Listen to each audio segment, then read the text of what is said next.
Bismillahirrahmanirrahim. Assalamualaikum warahmatullahi wabarakatuh. Tadi ayah kita semua, dua orang ayah kita panggil sebagai ayah kita semua di sini. Yang pertama adalah kita Nazar, pada kesempatan itu tadi bersama kita, dan tentu saja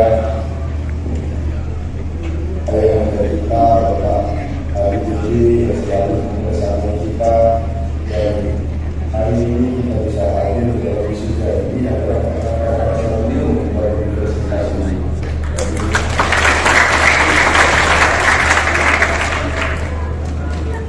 Lintas Bapak Rektor dan seluruh lintas akademika yang hadir pada kesempatan ini, anggota umum, para guru, para asatidz, para masyayikh yang tidak bisa saya sebutkan satu persatu, para wali, mahasiswa, orang tua, wisudawan yang hadir pada kesempatan ini. Baru tadi saya menyebutkan kepada wisudawan, wisudawati yang saya cintai dan itu saya sangat membanggakan.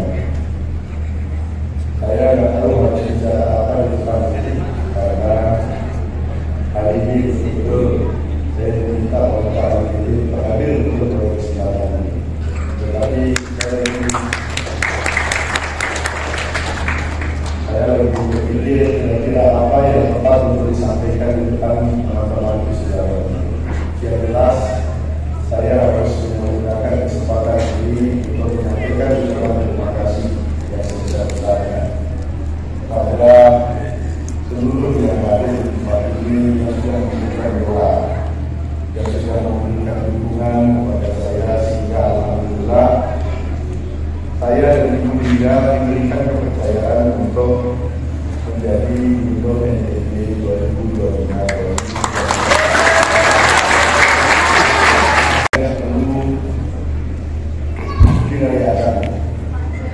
Sama sekali tidak perlu perasaan, karena ini bukan kemenangan saya dulu juga. Ini adalah kemenangan dari PBB.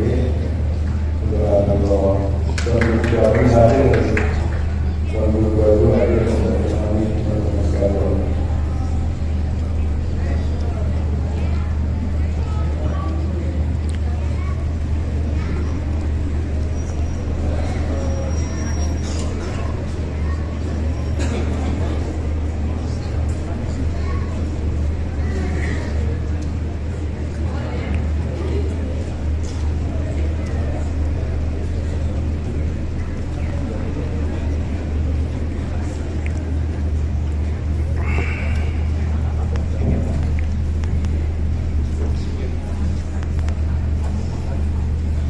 Bersyukurlah teman-teman wisudawan dan wisudawati, hari ini insya Allah ini sebuah kelulusan yang berkah.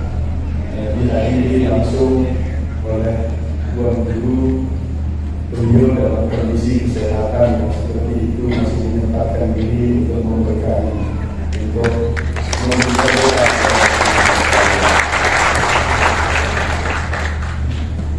Sekali lagi, saya sungguh tidak ingin merayakan apapun dengan kemenangan ini, karena saya merasa bahwa ini bukan kemenangan saya sendiri, tidak. Ini adalah kemenangan rakyat NTB, seluruh masyarakat NTB yang ingin melihat NTB menjadi lebih baik. Lebih dari itu, ini adalah kehendak Allah, bahwa kita semua berusaha bekerja keras dengan jerih payah untuk memenangkan pilgub ini. Bukan itu yang membuat kita menang. Kehendak Allah lah yang membuat kita menang, dan semua jerih payah kita itu memenuhi syarat untuk terjadinya kehendak Allah. Dari kita seperti itu. Dan itu sekali lagi saya ingin mengucapkan terima kasih kepada semuanya. Mohon doa agar saya menjadi pemimpin yang amanah, pemimpin yang adil, pemimpin yang istiqomah di jalan Allah, dan pemimpin yang selalu menyimpan agar terjadi dengan hati dan pikirannya. Teman-teman sekalian yang saya hormati, persoalan sosial yang kita hadapi di negeri itu banyak, sehingga saya selalu bilang bahwa al-mas'alatu akbaru minal mawqat. Masalah yang kita hadapi itu jumlahnya jauh lebih banyak daripada waktu yang tersedia yang hanya 5 tahun ke depan.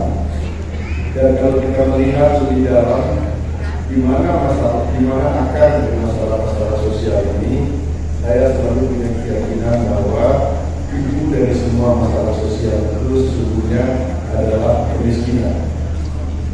Kemiskinan adalah ibu dari semua masalah sosial. Stunting karena kemiskinan, orang kawin dini karena kemiskinan, pengangguran karena kemiskinan. Sebuah persoalan, masalah keamanan muncul adalah karena masalah kemiskinan.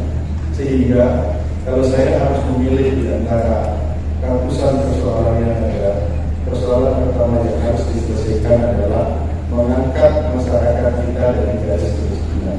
Bukan dengan menjadi sinterklas. Pemerintah tidak boleh lagi menjadi sinterklas. Hari ini bawa beras, besok mereka makan, tetapi lusa mereka mati. Yang harus dilakukan oleh pemerintah adalah memberi mereka sumber penghasilan, sehingga mereka bisa mandiri, mereka bisa lepas dari kemiskinan dengan cara yang bermartabat. Kita ingin mengeluarkan rakyat kita dari kemiskinan bukan dengan merawat kemiskinannya, tetapi dengan mengangkat martabatnya, sehingga mereka bisa menghidupi dirinya sendiri dan keluarganya pada jangka panjang. Inilah yang ingin kita lakukan ke depan. Kenapa situasi ini semakin menguat keyakinan saya bahwa kemiskinan ini adalah persoalan terpenting yang harus kita selesaikan.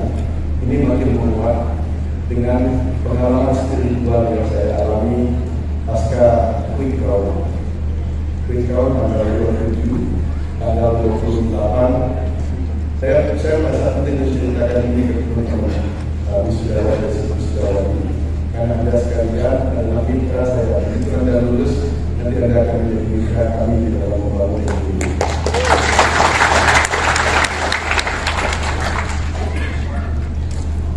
Tanggal 28, sehari setelah Sultan, 28 November, hari itu saya masuk ke kamar saya pukul 12 malam. Itu adalah tidur tercepat saya dalam setahun terakhir.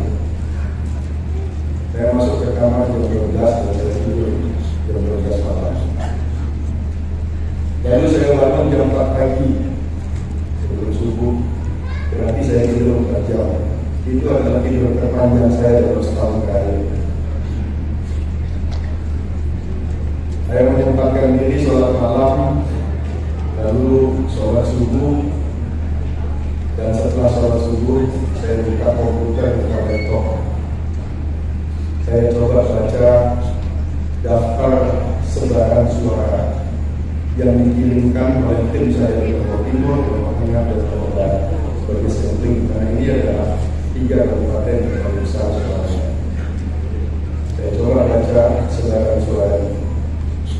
Lalu saya tandai di mana daerah-daerah saya mendapatkan dukungan di atas 75%, di atas 80%, saya tandai semua. Lalu saya kumpulkan jadi satu. Lalu saya sampai pada kesimpulan bahwa tempat-tempat di mana saya mendapatkan dukungan yang luar biasa besarnya adalah tempat-tempat yang paling sedikit tersentuh oleh pembangunan selama ini. Adalah tempat-tempat kantong-kantong kemiskinan masyarakat yang berdiri selama ini. Inilah tempat-tempat yang paling sedikit menerima berkat pembangunan selama ini. Inilah orang-orang yang terpinggirkan dalam proses pembangunan selama ini. Inilah orang-orang yang sudah kita lupakan selama ini. Ini adalah kantong orang-orang miskin, orang-orang yang dari pemilu ke pemilu berganti pemimpin, tidak akan berganti nasib. Mereka sudah kehilangan harapan, dan yang tersisa harapannya hanya satu tetes. Itulah yang dititipkan kepada kita dan kepada kita semua. Orang-orang ini sudah nyaris kehilangan harapan, dan sisa harapannya yang setetes itu dititipkan kepada kita semua.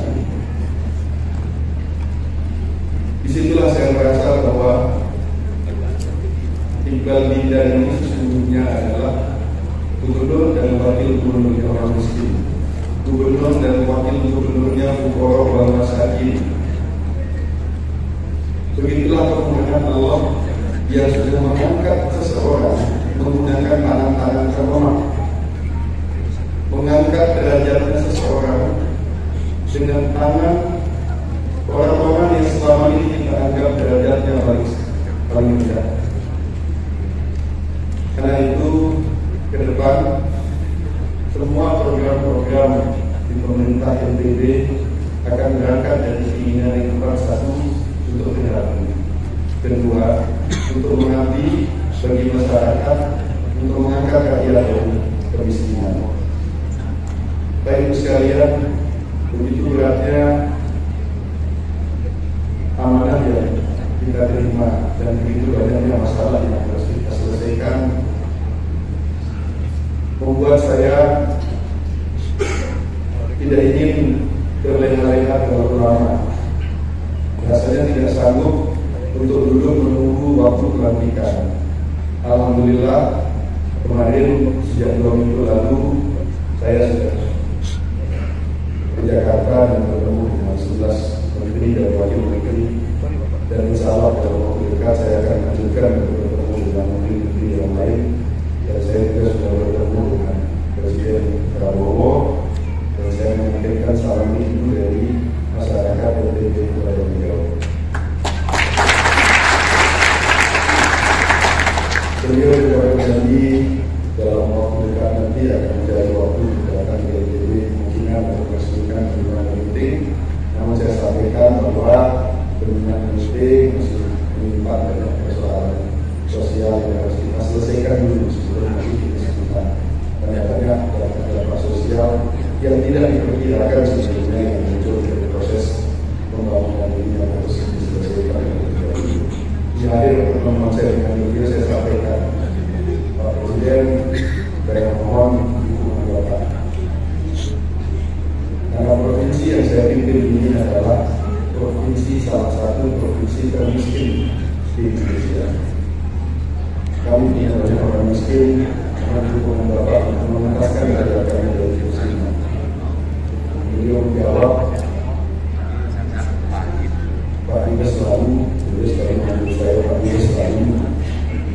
Ibu selalu semua orang miskin yang ada di Republik ini ada yang tanggung jawab saya kepada Tuhan.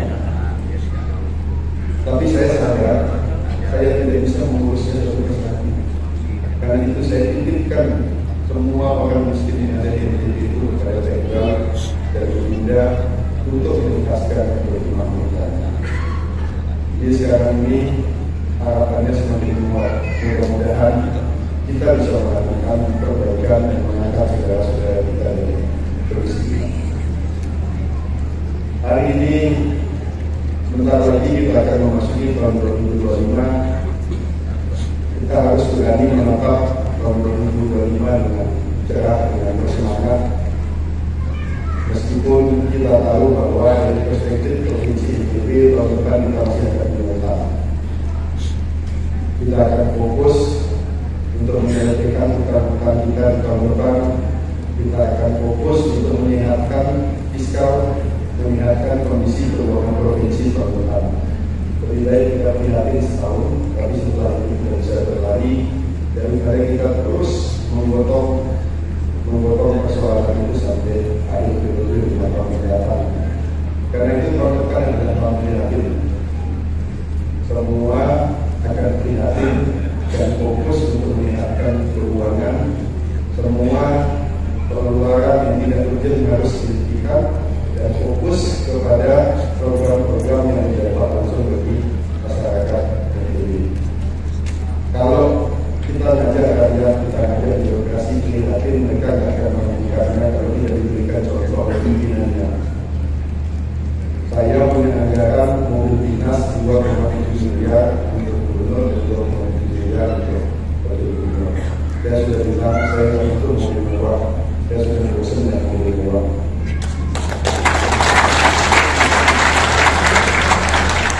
Kalau kita harus prihatin, kita mulai dari diri saya sendiri.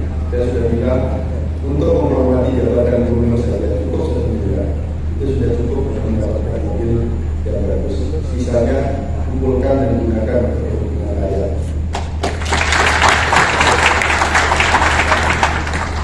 Besok akan ada sentuhan masyarakat NTB juga setelah melanjutkan taman ini.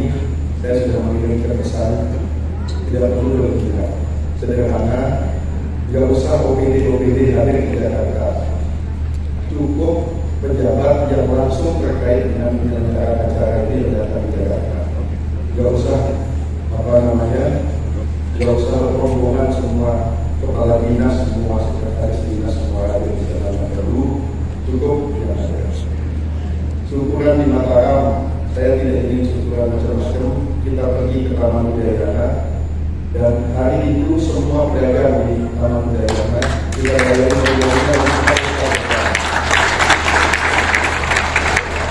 dan PKM dan pedagang nasional yang merasakan mereka dari kegiatan tersebut. Karena mereka yang terlibat. Sekali lagi, Bapak Ibu sekalian, saya mengucapkan terima kasih atas semua doa dan dukungan. Tapi perjuangan yang sesungguhnya adalah 5 tahun ke depan. Karena itu, saya mengajak Bapak Ibu sekalian semua, mari kita bersama-sama mengurus provinsi ini. Iqbal Dinda sendiri tidak akan mampu mengurus provinsi ini. Provinsi ini dengan berbagai masalahnya harus kita urus bersama.